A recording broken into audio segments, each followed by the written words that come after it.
Praise lord అందరికీ. ఈరోజు అపోస్తలుడైన పౌలు కొరింథీయులకు వ్రాసిన మొదటి పత్రిక 3వ అధ్యాయం చదువుకుందాము.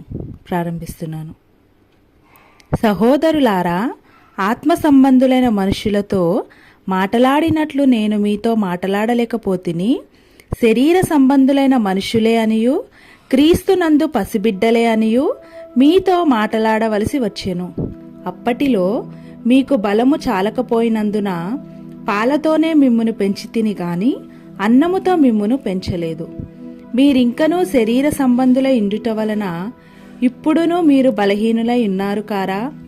మీలో అసూయయు కలహమును ఉండగా మీరు శరీర సంబంధులై మనుష్యరీతిగా నడుచుకొనువారు కారా?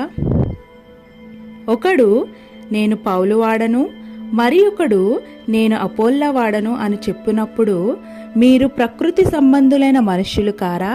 అపోల్లో ఎవడు? పౌలెవడు? పరిచారకులే కదా. ఒక్కొక్కరికి ప్రభు అనుగ్రహించిన ప్రకారము వారి ద్వారా మీరు విశ్వసించితిరి. నేను నాటితిని, అపోల్లో నీళ్లు పోసెను, వృద్ధి కలుగజేసినవాడు దేవుడే.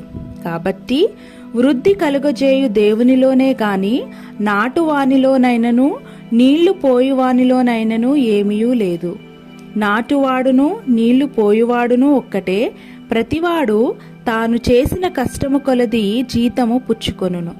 మేము దేవుని జతపనివారమై ఉన్నాము, మీరు దేవుని వ్యవసాయమును దేవుని గృహమునై ఉన్నారు. దేవుడు నాకు అనుగ్రహించిన కృప చొప్పున నేను నేర్పరి అయి శిల్పకారుని వలె పునాది వేసి తిని, మరి ఒకడు దాని మీద కట్టుచున్నాడు. ప్రతివాడు దాని మీద ఎలాగు కట్టుచున్నాడో జాగ్రత్తగా చూచుకొనవలెను. వేయబడినది తప్ప మరి ఒక పునాది ఎవడునూ వేయనేరడు. ఈ పునాది యేసుక్రీస్తే. ఎవడైనను ఈ పునాది మీద బంగారము, వెండి, వెలగల రాళ్ళు, కర్ర, గడ్డి, కొయ్యకాలు మొదలైన వాటితో కట్టినేడల వాని వాని పని కనబడును. ఆ దినము దానిని తేటపరచును, అది అగ్నిచేత బయలుపరచబడును. మరియు వాని వాని పని ఎట్టిదో దానిని అగ్నియే పరీక్షించును. పునాది మీద ఒకడు కట్టిన పని నిలచిన ఎడల వాడు జీతము పుచ్చుకొనును. ఒకని పని కాల్చివేయబడిన ఎడల వానికి నష్టము కలుగును.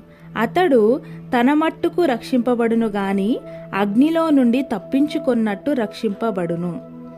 మీరు దేవుని ఆలయమై ఉన్నారనియు దేవుని ఆత్మ మీలో నివసించుచున్నాడనియు మీరెరుగరా? ఎవడైనను దేవుని ఆలయమును పాడు చేసిన ఎడల దేవుడు వానిని పాడు చేయును. దేవుని ఆలయము పరిశుద్ధమై ఉన్నది, మీరు ఆ ఆలయమై ఉన్నారు. ఎవడును తన్ను తాను ఎవడైనను ఈ లోకమందు తాను జ్ఞానిని అనుకొనిన ఎడల జ్ఞాని అగునట్లు వెర్రివాడు కావలెను. ఈ లోక జ్ఞానము దేవుని దృష్టికి వెర్రితనమే.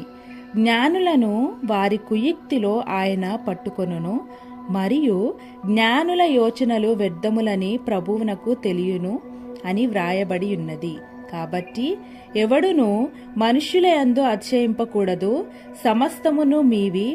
పౌలైనను, అపోల్లో అయినను, కేఫా అయినను, లోకమైనను, జీవమైనను, మరణమైనను, ప్రస్తుతమందున్నవేవైనను, రాబోవినవి అయినను సమస్తమును మీవే. మీరు క్రీస్తువారు, క్రీస్తు దేవునివాడు. ఆమేన్. ప్రభువైన యేసుక్రీస్తు వారు ఈ వాక్యమును దీవించునుగాక. ఆమేన్.